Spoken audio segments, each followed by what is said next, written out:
U-GeekTV.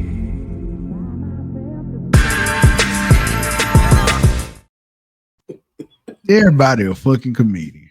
What? Yeah, again, What, man? Every time it's time to be serious about some shit, somebody got to come on here and be funny and shit. Man, look, bro, you got to get that 10,000. Man, I got my bowl of water waiting, bro. That is so unserious. Got that Aquafina. That is one of the most egregious videos, and the waste involved in the video is unconscionable. Wow. Wow. That video bothers me so much. Talking about we got to get to 10,000 and wiping his face with a banana peel. That boy, wow, man. That boy, wow. Anyways, get this started properly. Welcome back to the Unapologetic Opinion. I'm your host, Jarius, the Unapologetic Geek, right here on U-GeekTV. I'm joined again by my esteemed colleagues, Hoodie C and Quad G.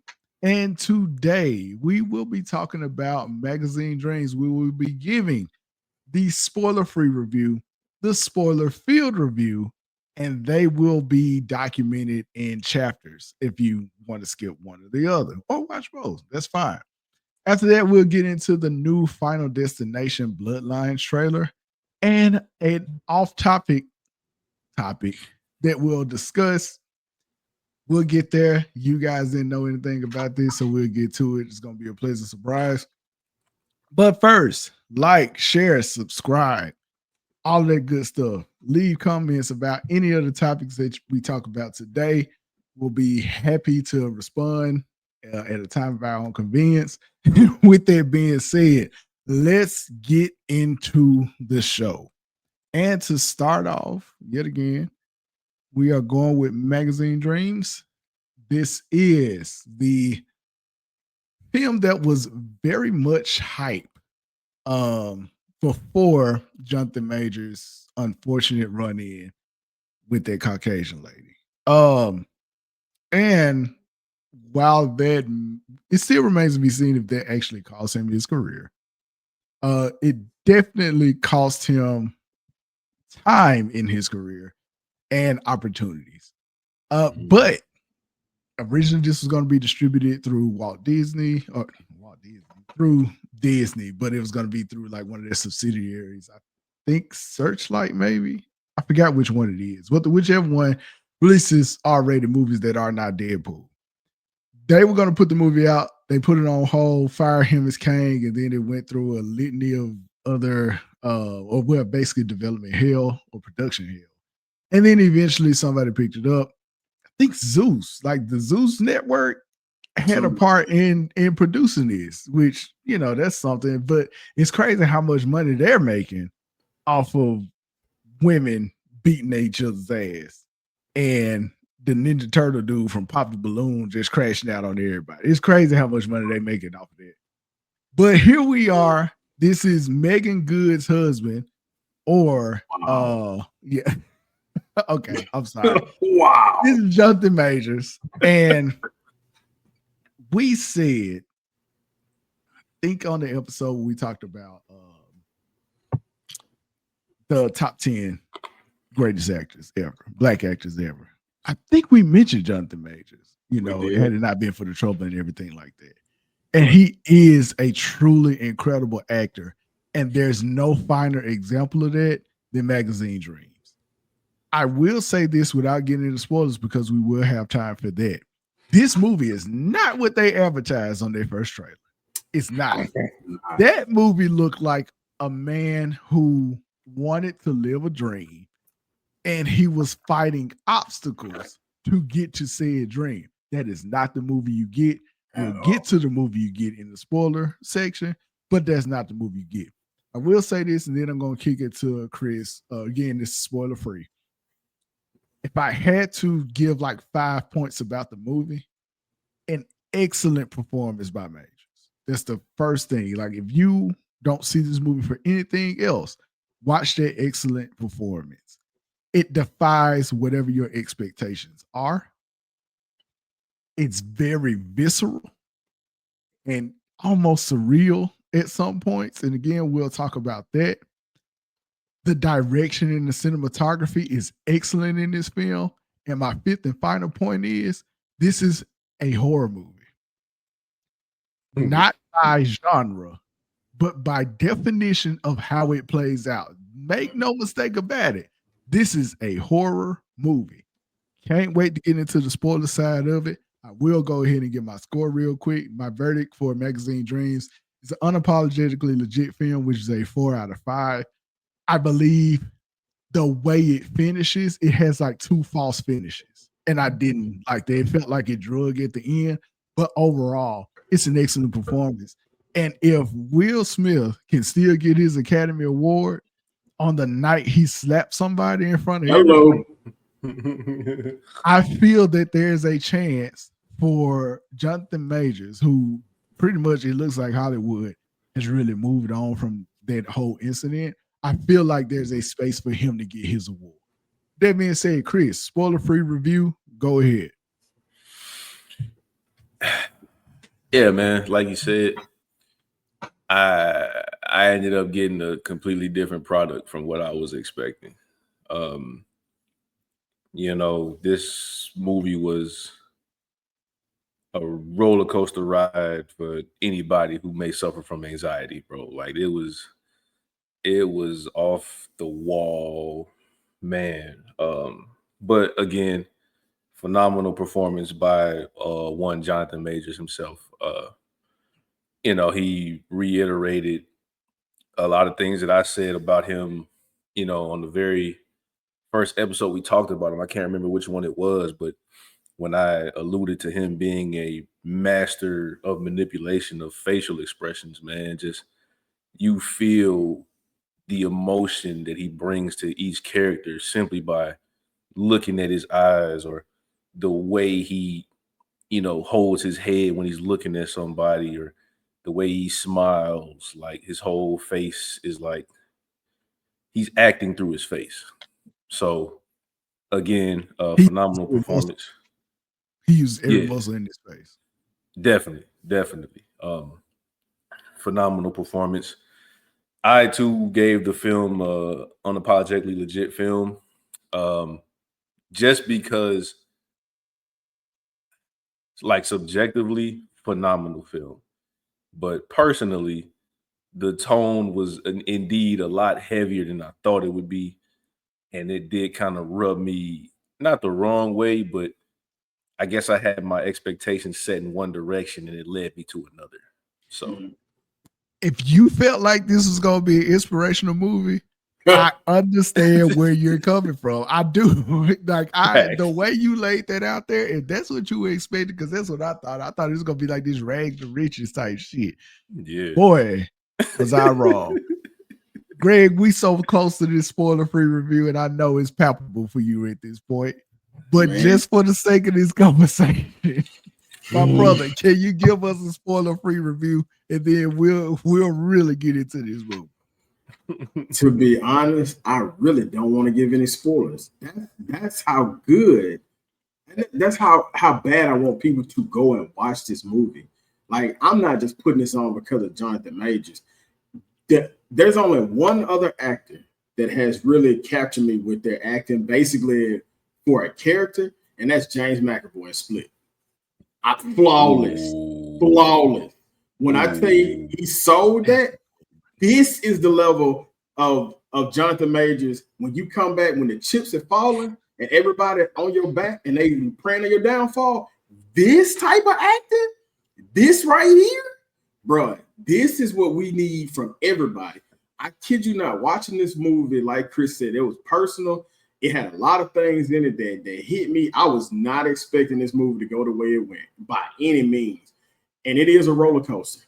It is a roller coaster of emotions. When I tell you I was laid back in the chair comfortable and then I sat up, man, I'm telling y'all, if there's nothing else you go see in the movie theaters, please go see this movie. It is not what you're expecting. It's definitely going to shock you. And there's a lot, and I'm going to put it in these terms. There's a lot in the fitness industry a lot of people do not understand. there is a lot of stuff that goes on that people don't understand that happens behind the scenes, and his smile in this photo shows it all. And I know this was a fictional character, but at the same time, bro, it was like I felt like this was somebody I knew, straight up. Like that's how close that movie got to me, and I was just like, I left out of there, and I don't know, man. I just felt something, and it felt like a good sermon had been hit, and it just hit me, man. That movie hit, bro. That movie hit, dog. So I'm gonna have to give it a 5 on my part, only because I'm in this industry, and there was a lot that, like I said, it hit me personally because some of the parts in the movie, you know, I understood it from a personal level. So being that it came at me unexpectedly, I was like, oh shit, this right here is a lot. So for me, I'll give it a 5. And that's just not me saying that because I want to see him back at the top again. He authentically, literally gave me everything I needed in this movie. And people do not understand when we talk about this movie. Y'all need to understand this movie is everything, every word, every syllable, every sound coming out of our mouth is everything that you need to see right now. All right. Strong endorsement from Quiet. Very strong. Shout out to Elijah Bynum for the great direction that he took this movie in. He did an excellent job. Honestly, I want to see him direct like a horror movie, a legitimate, intentional horror movie. Right. Just for how he directed this film. But yeah, let us know what you think about or what you thought about Magazine Dreams if you've already seen it, of course. Like, share, subscribe, leave your comments. We'd love to hear from you. And with that being said, it's time to move on.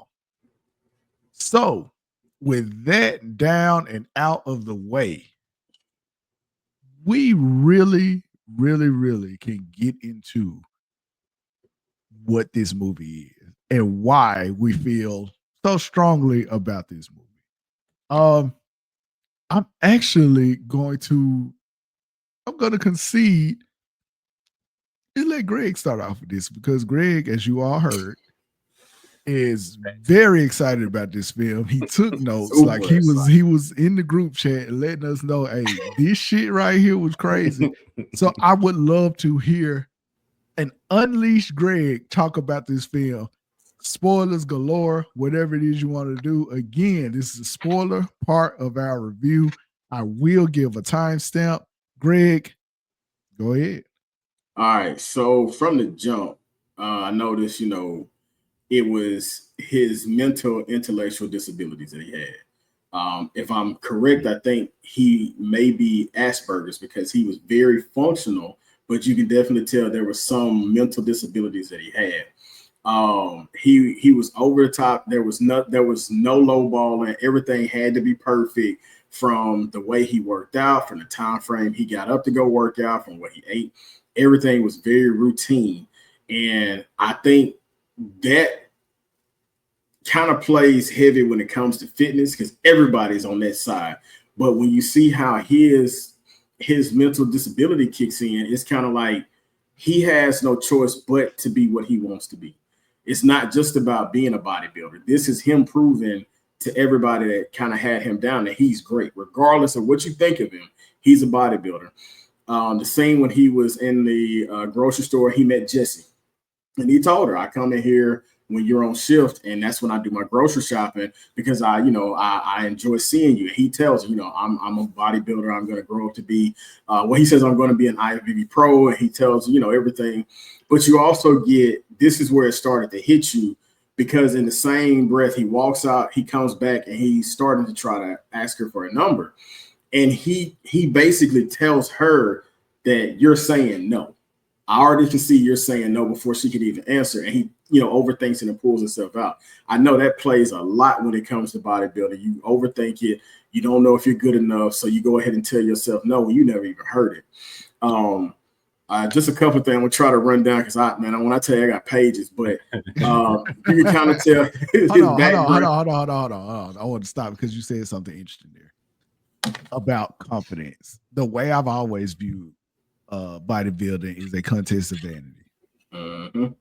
And I, just from what I've observed, like with movie stars and things like that in terms of looks, it's hard to be confident and vain at the same time.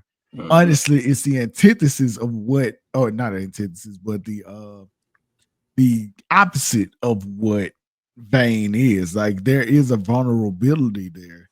And when you've invested so much in your looks, anything that can be seen is anything less than a full-on compliment is a shot at their ego. That's one thing that I saw about it. With that being said, when you get to the Jesse part, Jonathan Majors said in an interview something really interesting. He said, I know we talk a lot about toxic masculinity. He said this movie kind of gives you an idea of how it happens.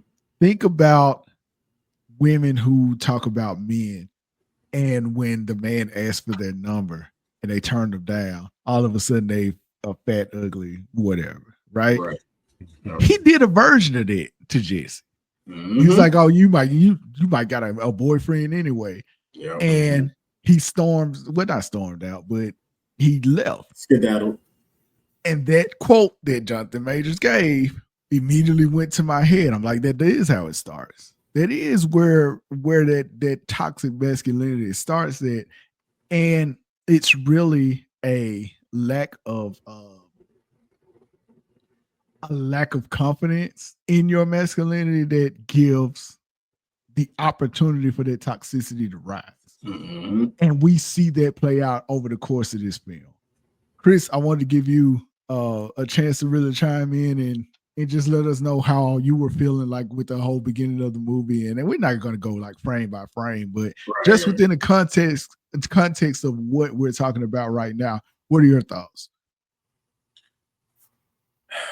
Like Greg said, man, very early on, you could tell that he just wasn't all the way there. And yeah, it was just a roller coaster, bro. Of, quick little spurts here and spurts there, and then like him telling himself that he controls his emotions don't control him. Like, man, that was wild, man. But like, even apart from like the mental disability, man, like I knew it was up, bro, with the roid rage, man. Like the anger level was just crazy, bro. Like it was insane. It's some crazy ass scenes involving his anger. Man. Wow. Crazy ass shit. Greg, I'll kick it back to you and you can go ahead and make your next point from here. But yeah, like the first 15 minutes of this film does a great job establishing Killian. Is it Killian Maxon? Killian Maddox. Yeah. It does a great job of establishing him. And you do understand, hey, this guy, he got some perks going on. Like he on some other shit. You're trying to figure it out, like from a mental, I guess, disability or mental health standpoint. You are trying to figure it out, but you can't quite put your finger on it. And then they give it to you in full force. But Greg, go ahead and you can pick it up from here. So that's when I started to think. It kind of, so they don't give a backstory of how he got the therapist. And that's something I think would have been like not delve into it, but just give like a hint of how he got to that point. And I'm assuming because he does the way he talks about how his parents died, they both died. And it's kind of like he was doing that with Jesse. He would bring it up, but the way he would bring it up, he didn't expect laughter, but the way he was saying it was funny. And it's like when you laugh at it, it pissed him off. So it's kind of like, well, I want to know how did he get involved with a therapist? He's high functioning, taking care of his pawpaw, which I don't think he kind of understood like his role. He just does it. Like he just takes care of his pawpaw. He just does it. Like whatever his pawpaw says. And I started to think that he had a rough growing up. He was, probably abused because there was a lot of scenes where he would tell them like, hey, don't touch me. I don't like to be touched. Like don't touch it. But I do know kids on the spectrum, they don't want you like in their space. Like I'll let you know when it's okay.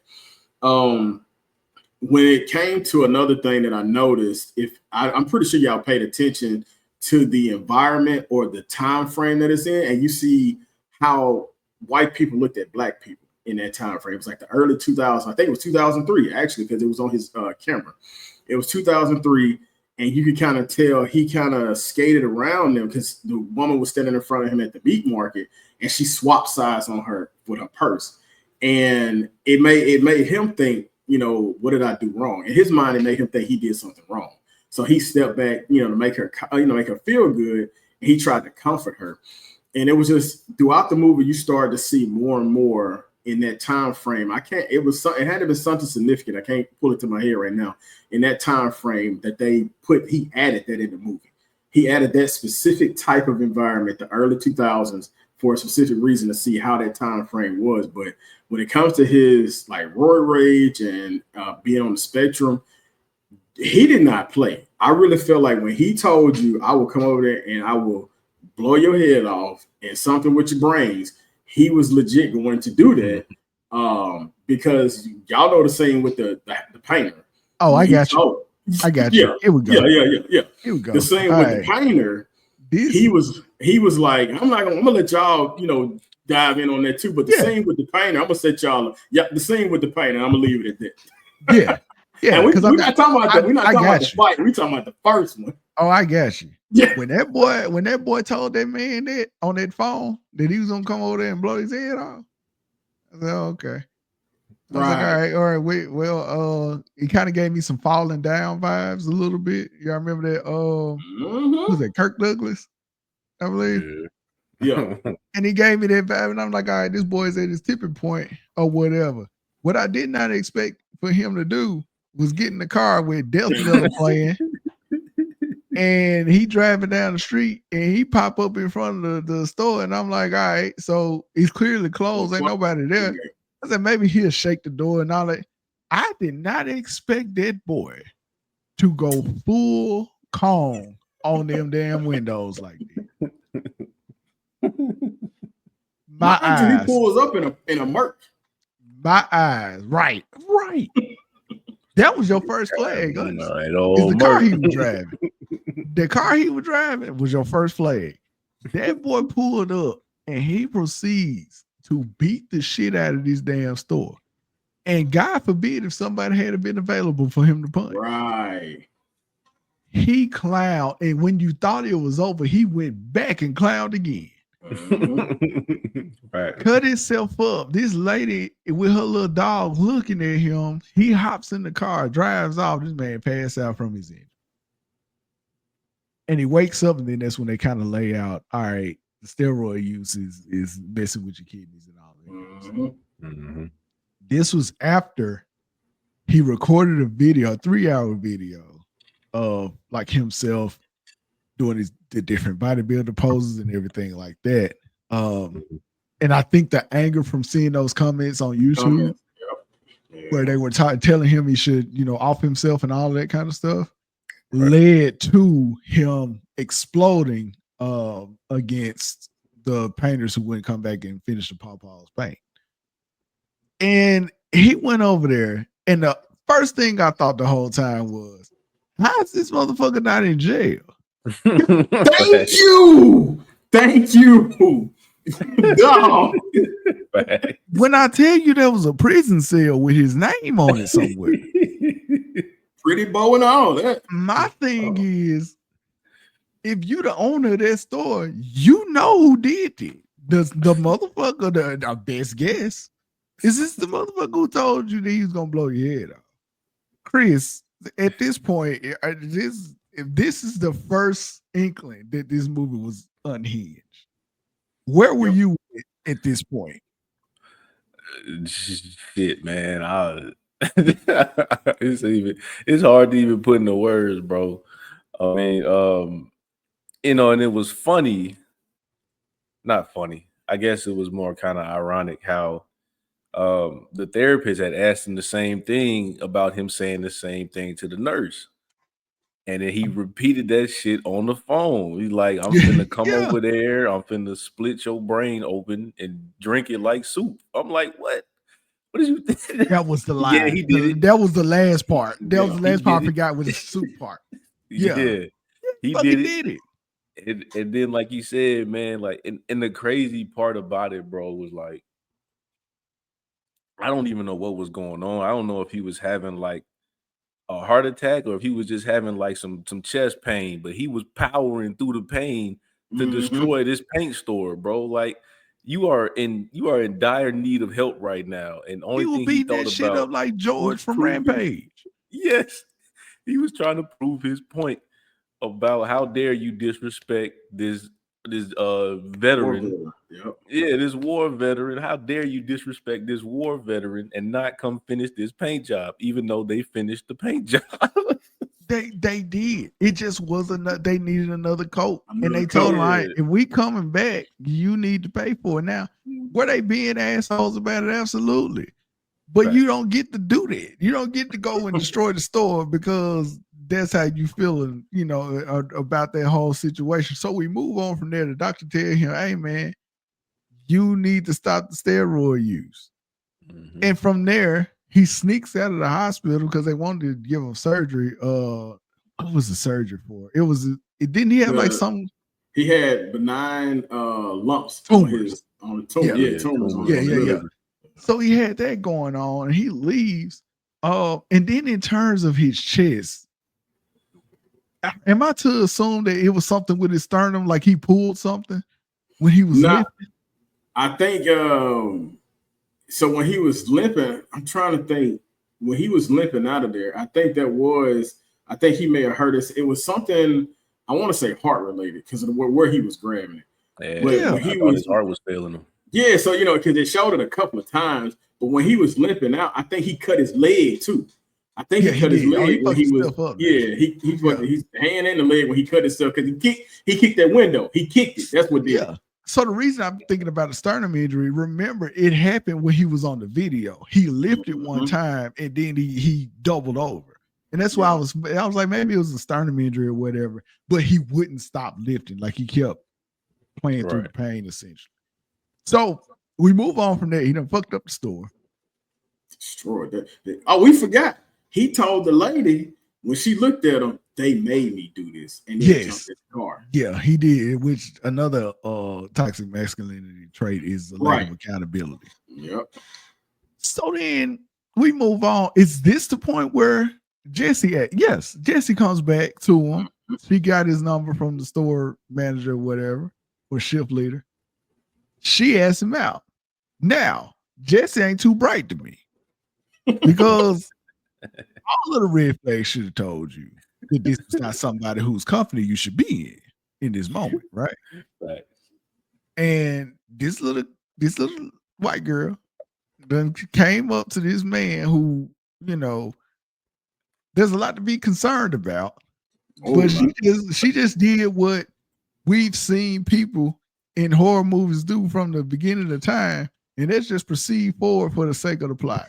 So they go out and they go to dinner. Mm-hmm. This is where we get the reveal about what happened to his parents when he said it in a joking way. But the truth of it is his father shot his mother, apparently in front of him, maybe. That's what I'm thinking.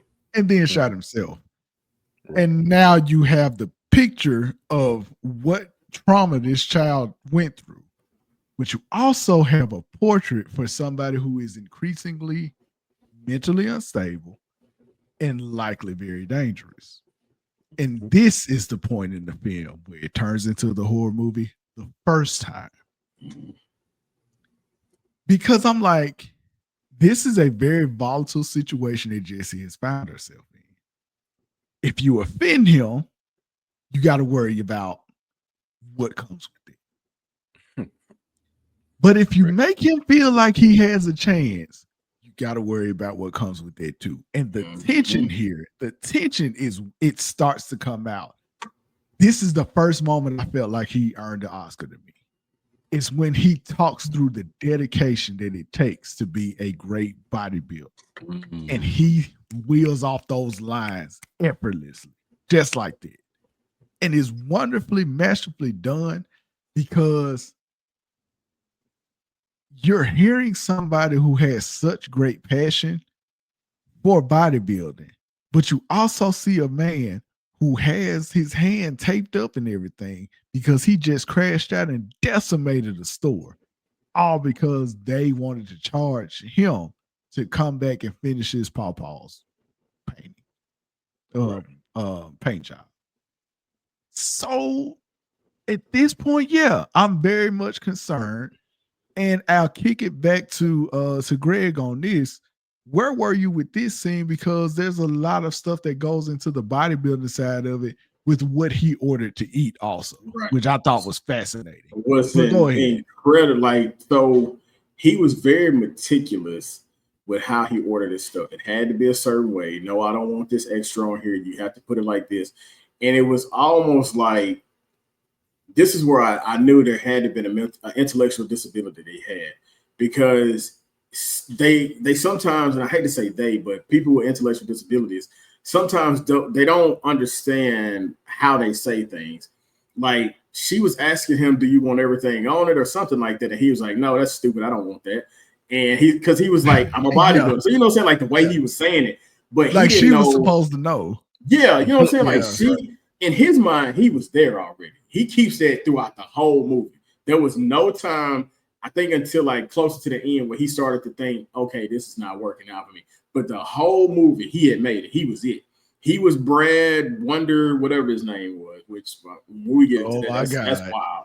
Yeah.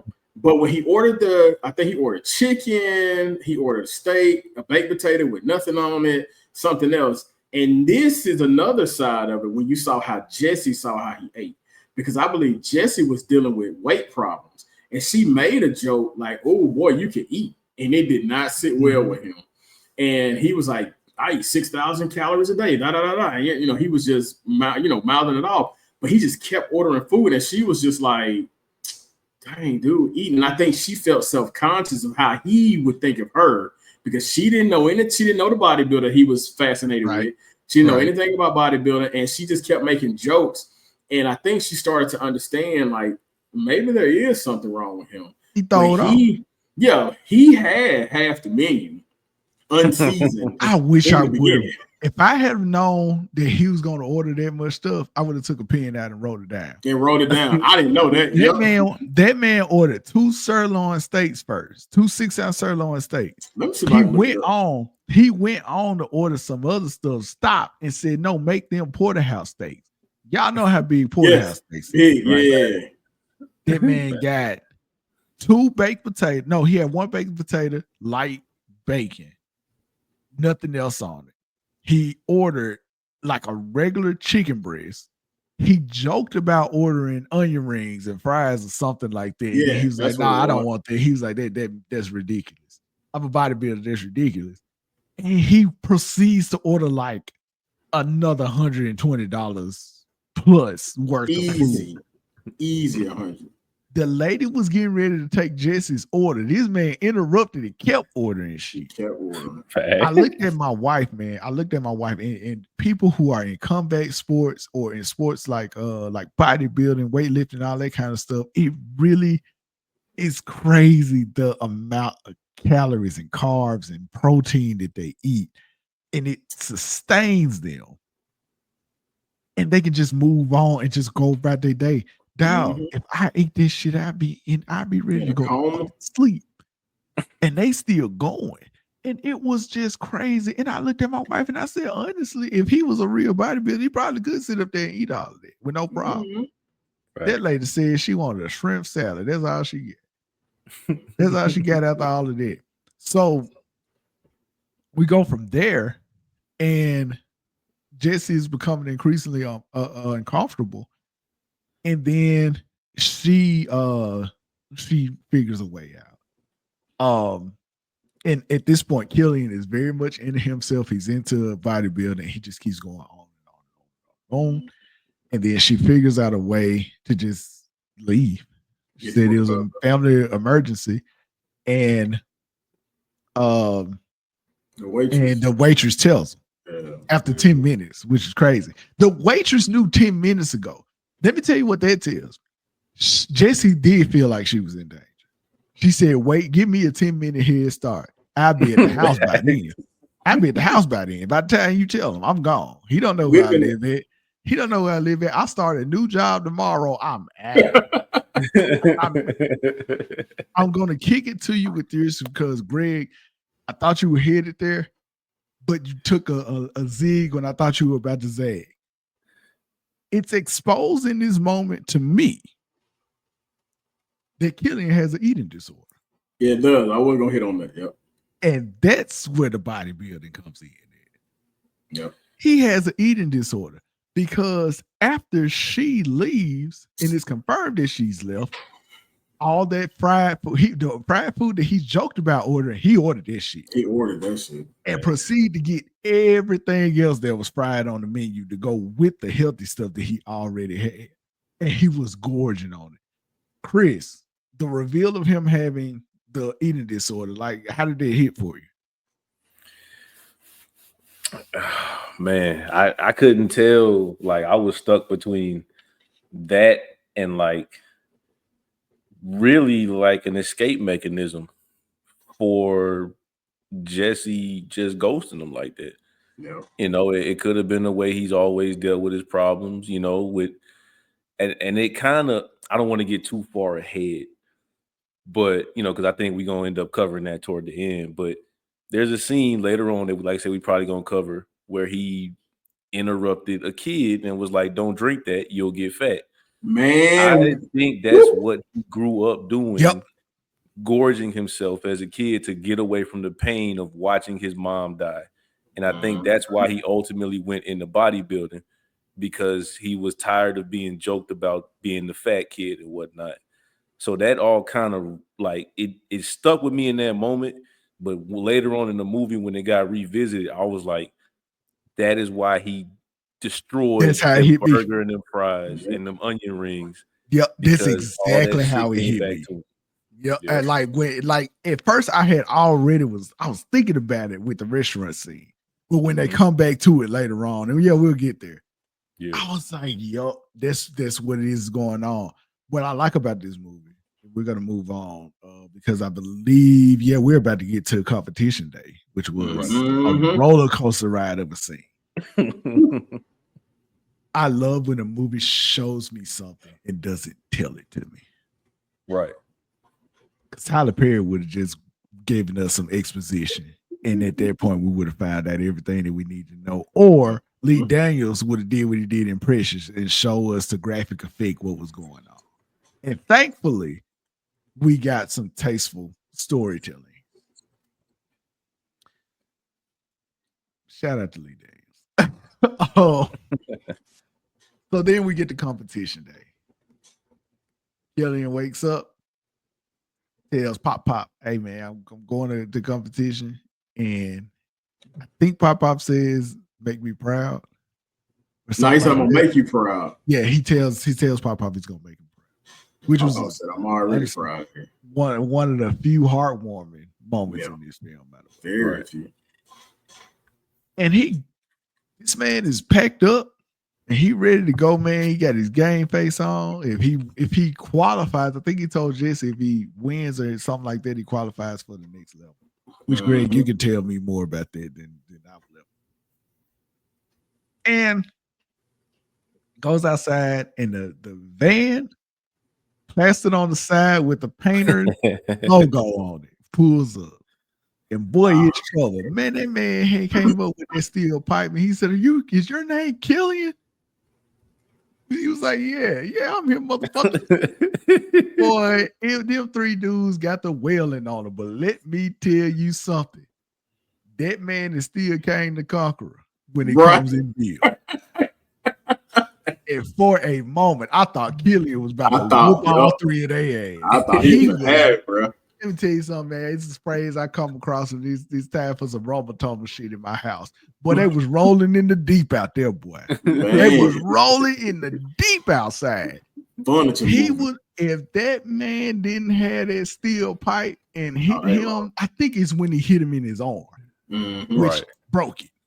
That was when Killian really was down, man. Like, and they leveled him. They beat the shit out of him, man, to uncomfortable effect. Yeah, good. And it was brutal, but it wasn't like, it was more like left to your imagination how badly they were beating him when he was on the ground. And they get in their van and they leave. This is all broad daylight. And the most insane sequence breaks out right after this. Killian gets up, he hops in the Merc, power driving with the heavy metal music playing, power driving through traffic, endangering society on his way. That man pulls up, and in one shot, I love a good one shot. Yeah, I like that. Yeah. In one shot, they follow him from his car to that stage. And when I tell you, it was shocking and it was horror movie vibes the entire time. You could not look away because this man is grimacing. He's clearly in pain. You can see the break in his arm. It's not a compound fracture. Like, you can see where his arm is clearly disfigured. He's walking through. He's barely audible, telling people that it's his time to go on stage. He leaking out his damn mouth. Like, this man looks like a zombie going through, and everybody's looking at him as he's passing through. They try to help him. He starts barking at people, barking at them. He makes it to the stage and he starts doing those poses. Now, this is juxtaposed to at the beginning of the movie when he was doing the poses. And now he's in pain doing them. And it is uncomfortable to watch. It may sound like I'm underselling how this plays out. No, this is a hard scene to watch here. And he eventually passes out. Chris, at this moment, man, the movie has turned. The movie is now something else. It is something else. Take me through your thoughts during this scene, man. Bro, this went full-fledged horror movie, bro. Like, like I went with my sister, man, and like we both looked at each other like I almost apologized to her right there, you know, because she was having a hard time, and I was like, man, we need to go see a movie, man. You make you feel better. And then we saw this, and I was like, oh, my bad, bro. My bad. It is definitely gonna make you feel worse. It was, like you said, it was so powerful and terrifying, but like the kid watching a horror scene, you just couldn't look away because you wanted to see what was gonna happen. Like you said, this is a one shot, so it's not like we're not jumping all over the place. Like, this is continuously happening, and you just kind of want to see where it goes. Like, I thought he was gonna get through it and finish, and then something was gonna happen at the end. But like you said, he barking at people, telling them not to touch him. He don't like to be touched. Leaking all over the place, and then even the judges was like, what the fuck is wrong with this dude? Like, is he okay, bro? And starts getting with the poses, and then you could just tell like that little audible ringing sound comes, and he just hits the stage, and it's like, oh shit, man, we got to get him out of here, bro. He all on YouTube. They talking about him again. It's just still just like, he was famous for passing out on stage and getting beat the fuck up. That was crazy, but I think that really lends itself to, and Greg, you can chime in as well. It lends itself to the dedication that these guys are going through, and how every shot kind of feels like it's one shot, right? That being said, let's see, where do we go from here? Okay, now we're at the diner at this point. Killian is still a little beat up and everything. And into the diner walks the man who had to steal pipe, who broke Killian's arm. Did Killian get fired yet? Also, no, that comes after this. Yeah, this comes after. Yeah. So Killian sees that gentleman with his family, with his wife and his two kids. And I love how he looks at him, he turns around. He stops eating. He's gorging, by the way. Again, he's gorging. And he goes, yeah. That shit scared me. That shit scared me, bro. This is, at this point, the third time that this movie was a horror movie, because I was terrified the entire time. Greg, walk us through what went down, man. Man, Look, when he said, he turned around, he looked at him. Yeah. I was like, what? Right, what does that mean? Order? Like, what's going on? Bro walked up so calm, like he was finna ask to borrow a pen. He was like, "You remember me?" And the dude, you could tell the dude's face. I felt his heart drop. Like, I knew it. Like, if anybody had been through a parent-teacher conference and you know your grades was bad, you know that feeling. That's what he had to be feeling in that moment, bro. And he was, and what got me was what made me so mad and what made this dude more of a coward. He goes, "Man, I'm with my family." Bro, that ain't gonna save you. That's not saving you, fam. Bro, this is the main. I'm gonna tell you the main lesson that I took away from this movie is don't fuck with people if you ain't on it. Right. You ain't on that. Don't fuck with folks. You don't know what people got going on, man. And this man sitting up here and he talking about I'm with my family. I'm sorry, Greg. He talking about I'm with my family. And I like that shit supposed to, man, after you done beat the fuck out of me and you cost me a shot at my dream. Fuck you. In front of his granddaddy that couldn't help him. See what I'm saying? At my house, bro, I don't care about your family. And it went downhill from there. He struck fear into them. That's when he basically told him he jumped him. Like he jumped him. I was like, oh, we finna get him. He barked at him. If I'm not mistaken, he barked at him again. Yeah, that was the second time he barked at somebody. And then this one, it just seemed like the world came crashing down and you got more of a glimpse of that eating disorder. And he was just like, he told the kid about the drink. He said, you don't do that. He started crying. You don't drink this because then your girl can be fat. What made it even colder, he took the drink, went and sat down, and then drank the drink, and then threw the cup. And then by that time, I think they had snuck out. That's right. No, he threw the cup at them. They snuck out after that. Yo. He threw the cup back at them, man. This man done punked this man in front of his wife and his kid. He done traumatized both of them. Let me tell you something.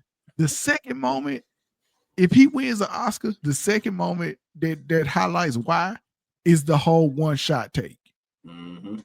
This is the third moment because that boy acted a plumb fool. And when I tell you, I do not believe that was in the script. They just told Jonathan, do what you want to do. Right. Bro. He cooked. That man went around and he went to calling people names. Blamed everybody. At a coward. He turned around to somebody and called them ugly. He walked past the dude who was sitting with his girl. He turned around when he finally thought of what to call him. He said short. He just went around. They thought it was safe, but came back short. Right, man. When he jumped over that counter to get back to their family and cussed them out some more, man, he was in his bag. He was in his acting and horror bag at that point. And again, this movie is uncomfortable to watch. That shit had me cringing. Unexpectedly. But it's a testament to how well he was acting. This man proceeds to go outside. And he goes to a car, first car he could get to. The police done pulled up, squatted up. By the way, the description he said, tell him a big black man in here acting the fool. Right. He said, I'm gonna call the police. He said, call him. Tell him there's a big black man in here. Unarmed. I don't have any guns. Right. And look, as many squad cars that showed up, this is exactly what they said. That man took his head and put it through a car window twice. And then when the police grabbed him, I thought I was supposed to feel bad, like the police is being excessive. No, the way they took him down, they had to take him down. They beat the shit out of his head. You got to beat the fuck out that boy. He too goddamn big for that. To be running around there like that, man. I ain't never seen the police use pepper spray while another police is holding the dude down, and the police holding him down was okay with it. Right. Hit him again. What? This man is an Avenger level threat at this point. He done definitely hit some Super Saiyan. He is an Avenger level threat. So we move on. From there, he get out of jail somehow. He go to his therapist. The therapist don't know what the fuck to do no more. She talking to him. And then I think at this point he gets fired. from his job. And they were telling him, oh man, you making our everybody feel uncomfortable. Well, look at him. Like the way he carries himself. This scene right here that's on your screen, he does this to a customer. He looks at a customer. His mouth is still bleeding from his injuries. And he smiles like that. And that's the day he got fired. That's the day he got fired. You know what? They do tell you what his injury was. He had 3 weeks off. They do say it. The manager says it. And they were like, we let you have that time off without blinking an eye. And it was a torn bicep. That's what it was. That's why he was grimacing and stuff like that. He was still in, I don't think he went to the doctor for it. So he was still suffering from the injury. So again, be careful who you talk crazy to, because his manager started talking crazy to him a little bit. He stood over him. I thought furniture was about to get to moving again, because at this point, ladies and gentlemen, Killian is on it. He with all of that bullshit. Stay out of this man's way. He should have been on the news a long time ago. They should have had him strapped with an ankle monitor. So I wanted to move us forward some, because there is another part we absolutely got to talk about. Mm-hmm. The most uncomfortable part of this movie. Dick's most extremely uncomfortable part. Man. There was an underlying tone of homosexual conduct. Was not expecting it. I saw it from the beginning when they were all doing the bodybuilding and all that kind of stuff. Not saying that is homosexual in nature. It was just the way it was framed. Right. Then it's all the letters, because he was acting like Stan from the famous Eminem song. Mm-hmm. All of the letters to Brad. I was like, this ain't normal. This is an obsession. Right. Brad reaches out to him when he's at his lowest point, and he's just gorging on all the sugary food that he can get in his hand. I don't know where he got that birthday cake from. A big ass piece. I wanted something. It's crazy work.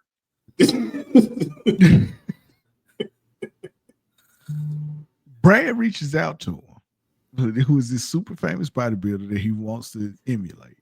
Mm-hmm. And I was like, okay, maybe this is a prank or a way to get him, get him jumped or some stupid shit like that. I don't know. Mm-hmm. No, it's him. It's really him. He goes to his photo shoot. Brad is getting in and taking these pictures and shit. And he shows him his abs. And he asks Killian if he wants to touch his abs.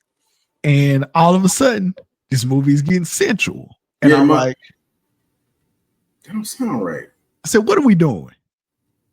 My wife is next to me. I'm leaning up and I'm like, they're gonna do it. I told her straight up. I said, they're about to do it, man. I was like bracing myself, because this can go one of 3 ways. Mm-hmm.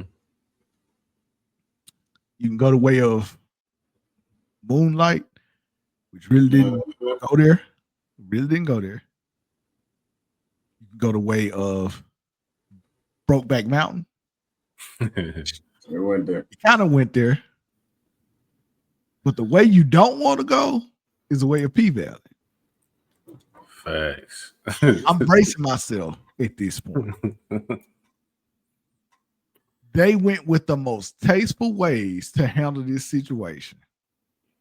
Mm-hmm. That does not put a permanent image of any of the actors involved in your head. Right.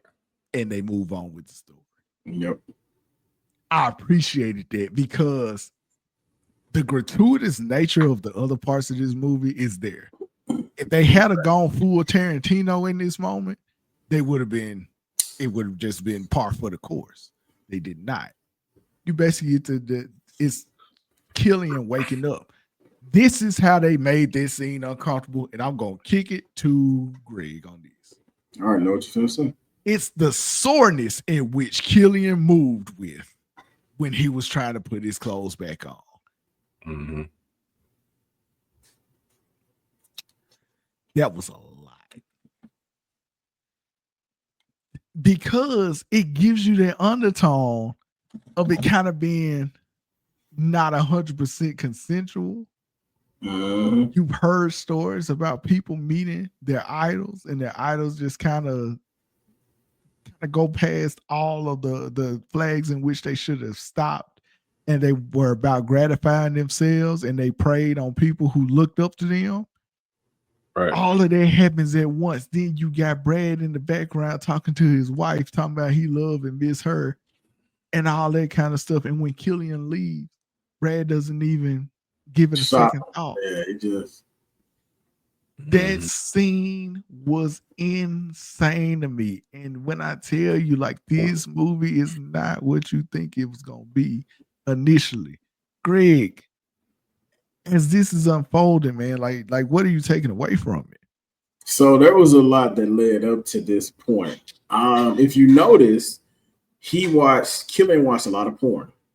He watched a lot of porn. Every time he was in his room, if you paid attention to what was on the TV, it was always a woman moaning. I missed it. And so missed it completely. With that, it made me understand when you're on steroids, you're hypersexual. Like you basically crave it all the time, because I don't know when this came in. It was before he met Brad, but he met the prostitute. Y'all remember that scene? That scene, I ain't gonna lie to you, another day. But he meets the prostitute, does what he does. Keep going. Yeah. And so it leads up to it. He go back to where you said he just kept calling, writing Brad. Brad never got to him. It was until he sent Brad his physique photo. And I know what type of photo he probably sent. He probably sent him a posing photo in nothing but underwear. And that's when Brad called him. And I didn't put that together that's why Brad called him at that point. I thought something good was going to come happen, because Killian at this point is ready to like shoot the city up. Like he ready to go crazy. So I thought, oh man, this is the best thing. This is where the movie keeps taking turns. This is where it keeps doing it, bro. So I'm thinking, man, he finally finna meet his idol. Everything's finna go good for him. Like, this is where we finna get that feel-good moment. And then we get that scene where he's like, yeah, you can touch him. And my head turned. I was like, wait a minute, bro. Body builders don't tell you to do that, bro. Like, that's not us. But when it comes to bodybuilding, back to it being vain, it does make you, as heterosexual men going to events like this. I've been to the Olympia 3 times to, spectate. You are watching me in an underwear pose. So it is one of those things where, I'm secure in my masculinity. So I can root for you. Like, yeah, you got biceps, your chest, it didn't bother me. But you do have that where you're constantly around that. If that's all you're seeing, if that's all you're basically his obsession is, it didn't surprise me, which I can't say he was okay with it, but he just went with it because he met his idol. Now, you said the sorting scene, but what got me was when he was running and he spit. He started spitting out of his mouth. That let me know. Yeah, that was rough too. That let me know for a fact what he did he basically essayed him. And, for lack of better terms, we on YouTube, essayed him. So I understood at that point, this man took advantage of somebody who looked up to him and thought he was like the biggest thing in the world. Because this was something that he got mad at Jesse about for not knowing. You don't know Brad Vanderhorn? Oh, right. Where do you live? Like, and then you meet him. And I think at that point, his mind was just so confused. He didn't know which way to turn. Because I don't think he understood betrayal. He just knew something wasn't right. This wasn't right. And when I tell you, at this point, man, that movie turned up again. It turned up another notch. And I wasn't expecting it to keep going the way it did. But that scene by itself, like, I was just like, man, they say never meet your idols. And this is a true testimony to that. That was rough, bro. That was real rough. Yeah, it just never. That was very rough. Chris, I'll kick it to you. Just share your thoughts, man, at this point in the film. Man, don't want to be the dead horse, man, but it was rough, bro. Like, and I could just tell the look on Brad's face when he told him, he asked him, hey, you want to touch him? Like, it's okay, go ahead, touch him.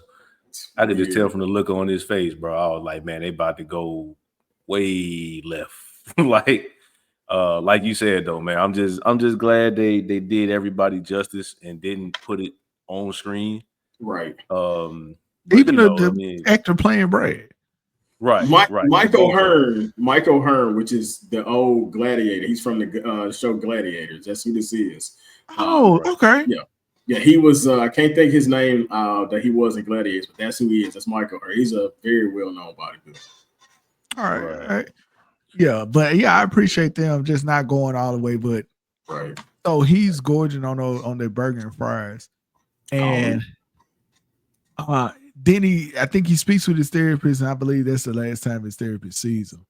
This man started arming himself like he was a fucking Terminator, which that goes into how easy it is to buy a gun. Yeah, it was way too easy. Like he went on Amazon essentially, got a gun sent to his house, and he put this shit together. This man had a shotgun, I think a handguns, assault rifles. He was ready. He was ready to take down. Like, man, this part. Like, no, I'm not going to jump ahead, but this part here is where it just kept turning again. Like this movie just kept turning, man. So now I'm like, I know we headed. It's about to be a shooting, but where he's gonna go? And then throughout the film, he's been doing these Google searches. His last one is how to make people remember you. And they was like, just make like an iconic moment, essentially. Be bold. Yep, bold, brave. I was looking, boy. I was so damn scared, man, at this point. And he calling Brad again, and he was like, he said at one point he was like, call me back after you did those things to me and all that kind of stuff. So I was like, okay, that's terrible. Yeah. And then he calls him. He said, I'm gonna off myself, and then I'm gonna off somebody, and then I'm gonna off myself. This man went to the judge who he's been bringing up this entire film, who said his deltoids were small. And made this man pose for him in his drawers. And I was so afraid that he was gonna shoot that man. And when he did not and he left, I had to ask again, how the fuck is Killian still free to walk the streets? But here's the thing. This is where Jonathan Majors is a fucking acting god. Because he had me thinking he was about to shoot him. And the whole time, it was never going to happen. And it was just like, he played that role because he turned up the music. I thought for a fact, man, he was going to put two to him. He told him now, who's at the top of the mountain now? Because he made him bow to him. He said, who's at the top of the mountain now? And this mofo made this man bow down, and he left like Batman in the night. That man still wondering what the fuck happened to him. Bruh, my heart paced at this part. Right. So again, this is turned into a full-fledged horror movie. It is. Oh my god. He decides to go to where Brad is doing the show. This is kind of where I had an issue with the movie at this point. He goes down, he gets in, he's bypassing any kind of security. He has these big ass guns in a duffel bag, and he shoots Brad on the stage. And I was like, oh shit. Then I thought he's gonna start spraying the audience. Uncomfortable the entire time. It plays through, and it's a false finish. And Brad is still alive, and he leaves. Then there was the other false finish. I think it was before that, where he contemplated jumping off of the bridge into traffic. Right. And so we moved on from that. And finally, he comes back home. This is the third false finish, where he and his pop are embracing each other.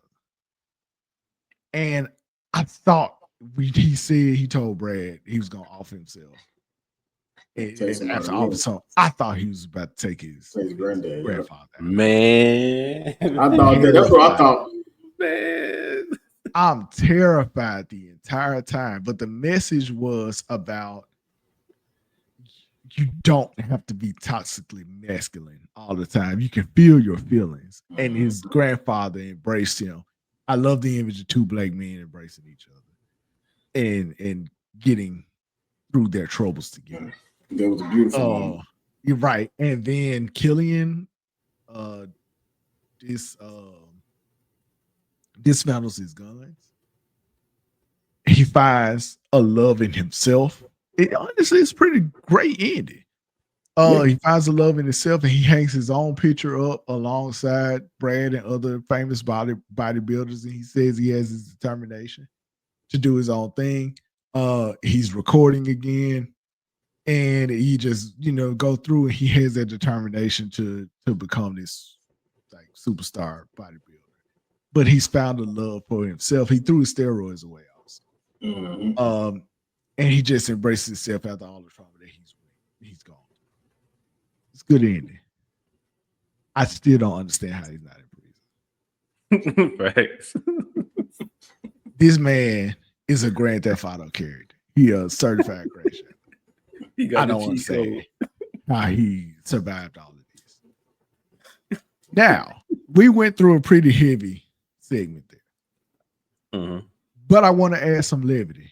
You mentioned the prostitute that he found himself with. Mm-hmm. He is titled as Pink Coat. She is played by Taylor Page. Taylor Page, all right with me. You understand? We record. Yes, yeah, right. Yep, you're right. I'm not gonna get into no details and nothing like that. This lady did a great job. Very fine woman. In the part of the film that she was in. Mm-hmm. She was believable. Mm-hmm. And yeah, if she had more screen time, I think we could have had a whole journey with her and Killian, trying to take over the bodybuilding game together or whatever. There's another movie there, but we got what we got. But ladies and gentlemen, this is Taylor Page. She has a movie called Zola that I've seen a little bit of. She's great in that. And she's a great actress. Like, no joke there. She really is good. Right. But yeah, go check out more stuff that she's in. But that's her. So moving on. And again, let us know what you thought about Magazine Dreams, all the spoilers and everything. Comment, like, share, subscribe. We appreciate you. And we're going to move on from here. Next up, on the, I guess, kind of news side of things, Final Destination had a trailer that dropped. Final Destination Bloodlines.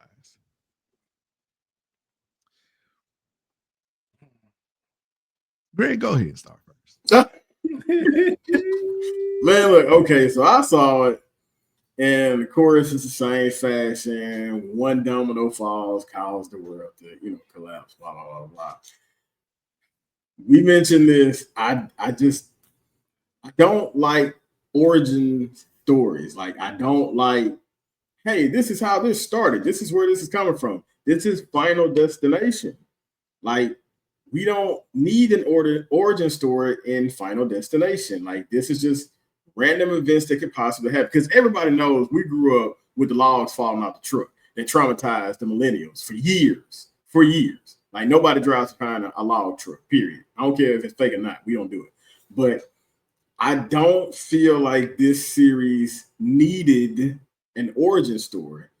I don't know if they even have this, but this movie series just needed a Final Destination series. They just needed to make a Netflix deal and get a series going. But the origin story, I just don't feel like they need that. The only thing that probably has me hyped is seeing the woman get smashed by the piano. I just want to see how that turns out. Other than that, I don't really have any high hopes for this movie. I'm sorry. Chris, go ahead. No boy, they're cooking. No time on this at all, bro. I'm just ready to see some people die, bro. I mean, being honest, man. I didn't watch them as a kid. I was one of them kids who thought that everything was real, everything was gonna come to life. So I didn't watch that shit as a kid, man. I got older and I watched it. Then I, all right, it's trauma, but I'm cool. I know it's not real. I'm older, whatever. But I'm the one that got me was the initial like little teaser trailer before this one. You know, there was like movie previews where the guy was in the tattoo shop, and you know, we ain't even gonna get into that one, but his death looked funny as hell. I'm not gonna lie. So that's what I'm looking forward to. Yeah, I'm looking forward to seeing some funny deaths, man. Yeah. And that's mainly what you want to take away from this franchise. And you know, it's always funny when franchises take themselves a little bit too seriously. There is a whole premonition storyline that goes with all of these movies, where you know you have the "That's So Raven" moment in reverse. Somebody sees all the deaths, they play out, and then they fake you out like they haven't happened, and those characters escape. Right. Final Destination has always been about the escape of death and the repercussions of that. I honestly find it very interesting that it's a bloodline situation that goes back to, like, I think the grandmother of one of the characters. Mm-hmm. And death has essentially wanted to come after her entire bloodline and exact vengeance or whatever. That's interesting. That initial trailer, which the skull here with the nose ring kind of emulates the end of that kill or whatever, that death is really, really cool. Shout out to Tony Todd. I believe this is going to be his final performance.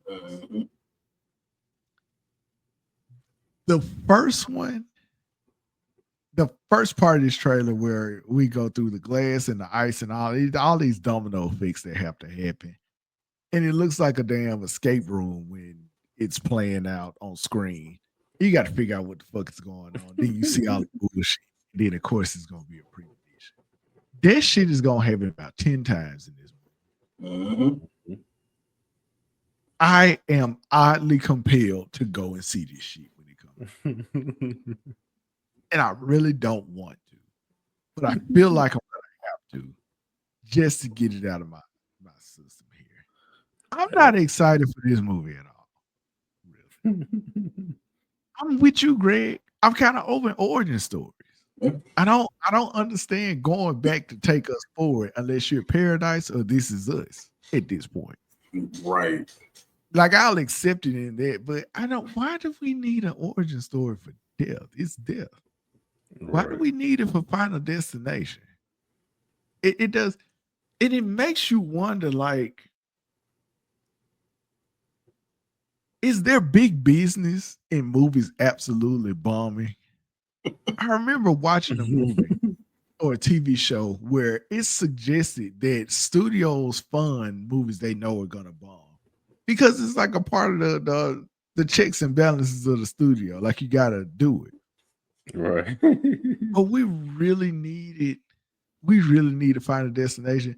And let me tell you something, man. The existence of these films and how they play out is why I'm never really gonna complain about Tyler Perry films like that. Because if they can do it, he can too. Right? If they can do it, he can too. So I'm completely okay with it. I guess I'll check it out. You know, especially if there's nothing better to do. But I'm not really looking forward to it, man. So I promised y'all an off-topic conversation. This is where we're gonna leave everything. Because this episode was pretty heavy, and I feel like we need some levity here.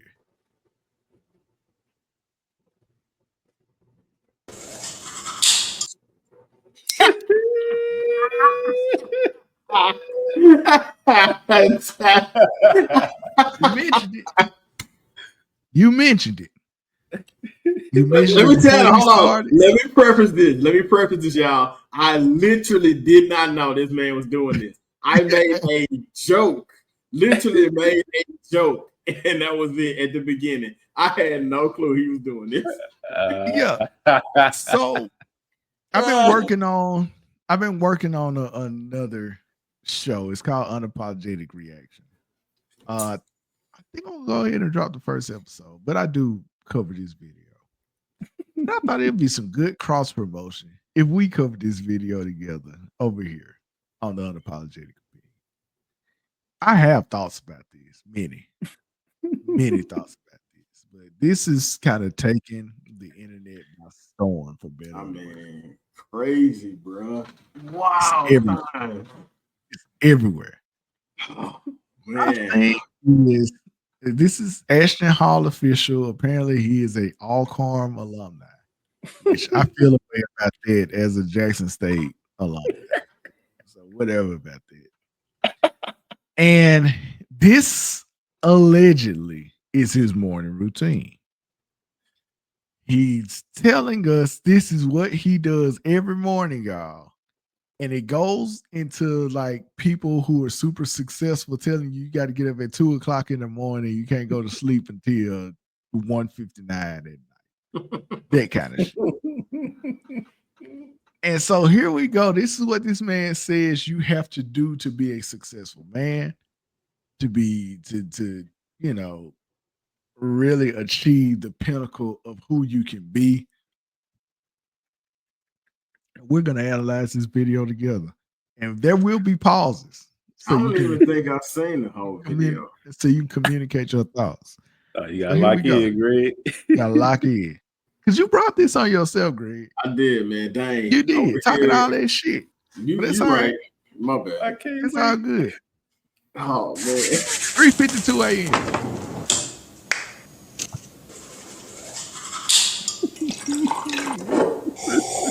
And this is our first stop right here.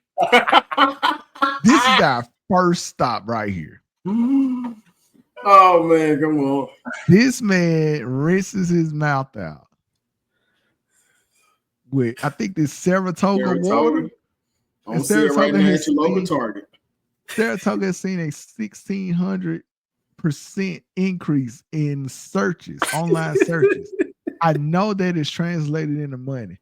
Black people need to stop doing these TikTok videos and getting these companies heat right without getting paid for it. Saratoga need to take care of that boy, but that's neither here nor there. That man got bottled water to rinse his mouth out with, man.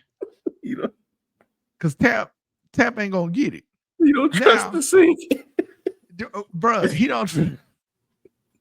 In that several hundred, well, not several hundred, because it did looks like a condominium, so that's over 100,000. It's worth over 100,000. And I'm gonna tell you, it's worth over 100,000 when you see the rest of what he did. You mean to tell me they don't filter their water in that goddamn building? But here's the wild part. My man put the toothpaste on his toothbrush and used the sink water to brush his teeth. There's no consistency in the storyline at all. This it's inconsistent. Because why are we using Saratoga? Is not that expensive, by the way. It's not. There is a water that is like, I think it's $500 a bottle. Now that would have been some balling ass shit if he went and got that water that's $500 a bottle, man. Like, in the bottle is like gold and shit on it. Got some kind of gold. Yeah, I seen that. Never in my life. Yeah, so that's different, man. That means you want some different shit, right? Fact. So I'm looking at this and I'm like, okay, the storyline is inconsistent. I don't know what to make of this man using bottled water in a condominium to rinse his mouth out after initially rinsing the toothbrush off with the tap water that cannot touch his lips, right? Wow, big dog. All right, man. This man got the gold chain. He got the Infinity Gauntlet bracelet on. Oh, whatever. We're going to continue. And I reacted to this video. So it's kind of a recap of that. But I just want to see what you guys notice as well. All right, here we go. We're at 3:54 a.m., by the way. Jesus, help us.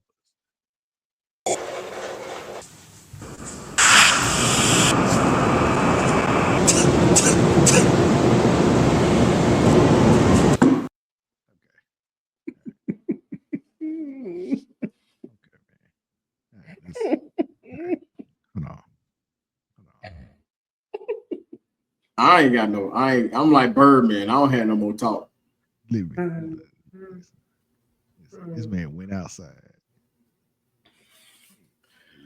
did some push-ups, which I need to be doing some push-ups. Again, I'm very aware of what I'm looking like over here.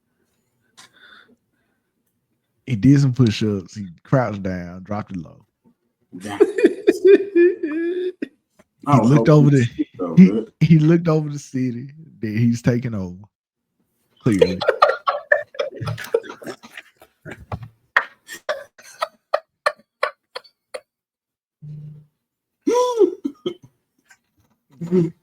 So he's looking over the city. Y'all haven't said anything about what I want y'all to say anything about, so I'm gonna start it over again. I'm gonna give y'all one more time. Let's take. Keep it out.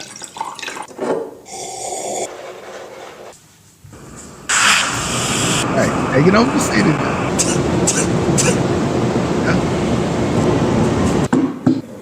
Okay, y'all didn't catch it, so I'm gonna help you out. How many times did he have to stage the camera? Man, a good bit. He had to stage the camera for all of these. This has to be like content creation. Content creation is so funny. Man. It's so funny. This is another level right here. That man took the video of him inside. He then set the video up outside, did the stuff outside, turned away, came back inside, and staged the video again for when he came back in. Now we at the table where he probably about to, he's reading. It looked like he has a study Bible. As a man of faith, I'm okay with this. You know what I'm saying? Right. Honestly, I have no problem with how early he gets up in the morning. My thing is, it's got to be exhausting. This got to be exhausting. And we hadn't even made it to the best part of this whole thing. Let's continue. I'm all for the meditation. So we're going to be serious about the Lord's business. This is the third bottle of Saratoga water. We 3 deep at this point. See, you know what? Man, 2 hours. now I'm curious about Saratoga. What's in them bottles, bro? What's the properties? Marketing. Unless he getting paid, maybe he is getting paid for it. But if he ain't, this is an excellent marketing campaign for them. And they didn't even pay for it, assuming they did. That he hasn't. And he's been doing these videos for a while, by the way. All right, let's continue. Yeah, and he had the preacher yelling at the top of his lungs on the iPhone. You have not heard the loudness of videos and how loud an iPhone can crank until you've heard Skip Bayless and Stephen A. on the iPhone, they max volume and a preacher. Them two will let you know the volume capacity of your iPhone. Let's continue forward. All right. He's still shirtless, by the way, but that's fine. All right, he get up. Here we go. This is the fucking pinnacle right here.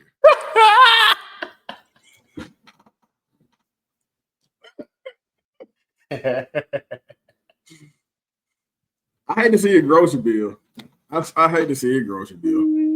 We are 4 Saratoga bottles deep, and he chooses to plunge his face in this one. Bro, what is with that? And is it so? My question is this? I'm gonna go Kanye with this. Is it sparkling or still water? Like, what is it? Yes, I thought it was sparkling water initially. If it is sparkling water, he is a menace. A menace. Dunking your face in spicy water is wild. Bro, in boiled spicy water is insane. He is a menace. Do not let this man on the street. It's diabolical. It's pouring the ice in it for me. Oh man. This boy giving himself face ice baths in the morning. Bro. It's 5:49. When does he sleep? When does he sleep? Okay. That boy got to go to bed at 5 in the evening. That boy plunged his face in that water. And I mean, he dialed in and locked in at this point. Now, I will say this. I will say this. For those that think that this is real, I get up every day at 3:50. I set it 3:50 because I need 10 minutes to get up at 4 o'clock. I am in no way ready to see a bowl of water on my face. I want to sit there for as long as I can. I go to bed rather early, and I'm still not getting up ready to go pour some San Pellegrino or some Fiji water in a cup to wash my mouth out. Whatever's in that tap, I'm gonna get. I might have to bang on to get the the brown inside of the water, but we not pouring a bottle of water out to rinse my mouth. Let me tell you something else, man. Now, The Rock did say that he takes a cold shower when he first gets up in the morning, work out, then come back and take a warm shower. Cold shower activates you. That makes sense. And theoretically, an ice bath to wake you up would make sense. But just doing it on your face, that's a whole different thing. All right. So we continue on.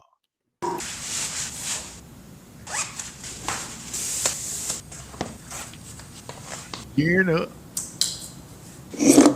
Put a watch on. Now, I ain't got no problem with the man bag. All right. I understand. You need some extra storage here and there. Right. What the fuck you gonna do? What the fuck you gonna do, man? It's whatever, man. So that is what it is. Nice chain, by the way. Nice bag, actually. It's more of a fanny bag than a man bag, but it's a mercy. I call it what it is. So let's go. Right? Again, the staging. He had to stage him going there and open all his doors. So keep that stuff in mind too. Now, how about this?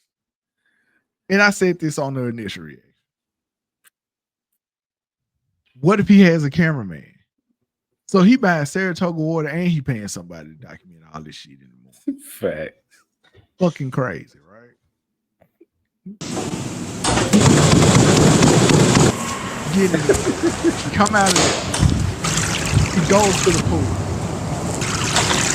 Okay. He went head first into the fucking pool. So let me get this right.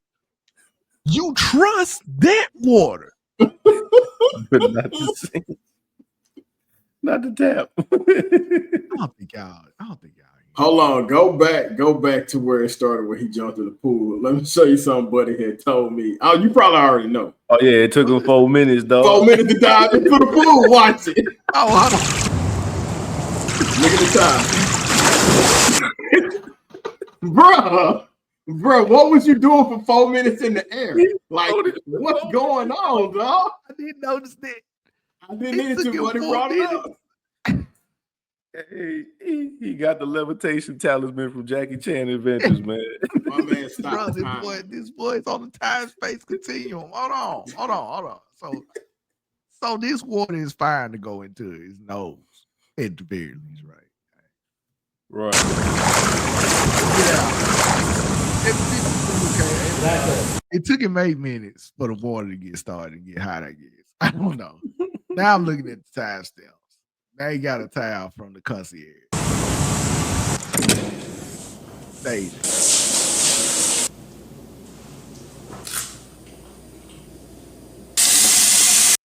In the bathroom, bro. In the bathroom. You eating the banana in your bathroom. Hey, all right, y'all have a good night. I'm out. Didn't he notice him eating in his bathroom? In the bathroom, though? Is that the only room in this place? I didn't notice him eating this. That you've taken me by surprise on that. I did not notice him eating in the bathroom. What I did notice is at this point he's using tap to wash his face. Right. You didn't see it. You didn't catch it. He used tap to wash his face and shower with. I was waiting to figure out what it was gonna be if he took a shower. He used tap for both of those. Tap for both. I don't get it. It's an inconsistent story. There's so many loopholes. There's so many potholes and loopholes going on. This is inconsistent storytelling at this point, right? All right, let's continue on. We almost at it. Oh, okay. My man ordered a bowl of ice water. Like, he got them folks out they break room to bring him a fruit salad bowl full of ice water.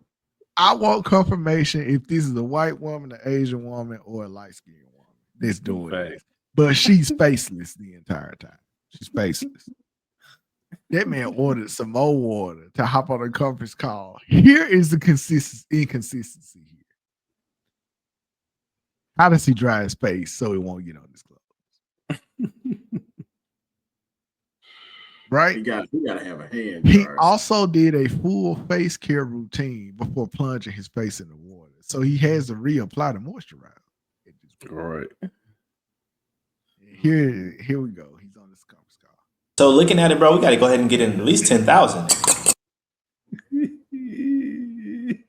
That's fake, right? We got to get it to at least 10,000. He wasn't talking to nobody, man. He wasn't talking to no goddamn body on no damn sure mic on the damn computer. And here's our faceless lady. Turkey bacon. This is the most believable and best part of this video. Yo. That breakfast is delicious. I'm absolutely certain of it. But this is how he wants us to believe he carries out all of his warnings. Thank you. This is the manner in which he was. Oh, hell. And he gave us one more shot of water.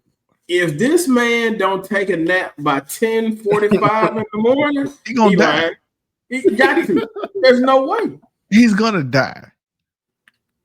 Ashton Official is the name, and he has several of the videos like this. There's one that I saw in which he takes a shower and then he takes a shit. I bullshit you. Everybody stopped watching, bro. I feel like everybody stopped watching the video at that point and went to the comments. It was like, I know we didn't all see the same thing. That's He evil, took bro. a shower first, and then he took a shit.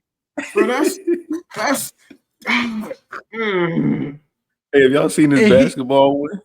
Yeah, the basketball one is ridiculous. He has like this butler, this black dude that's a butler.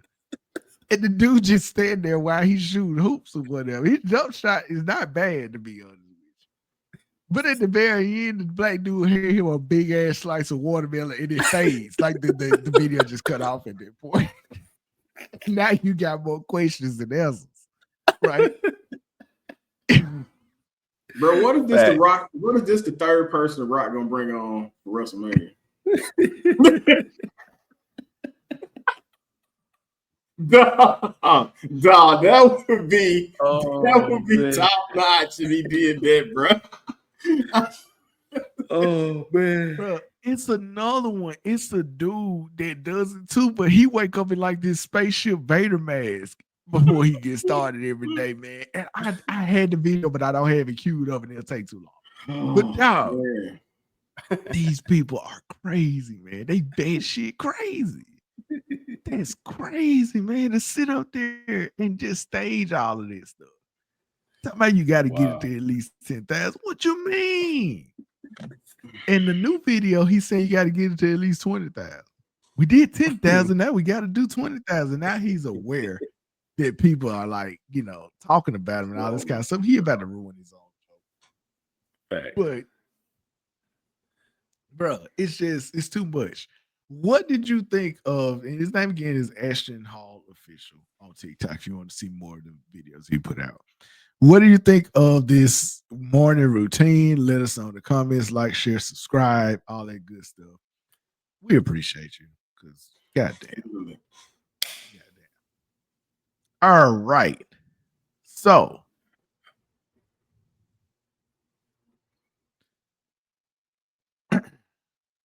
we have come to the end. And what is this is a hell of a ride.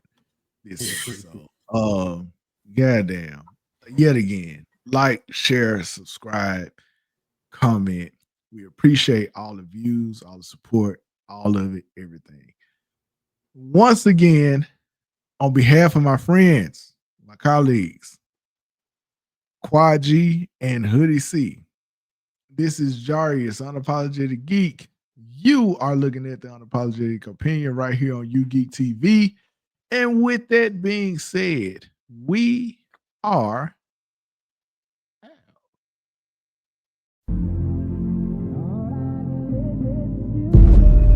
U-GeekTV.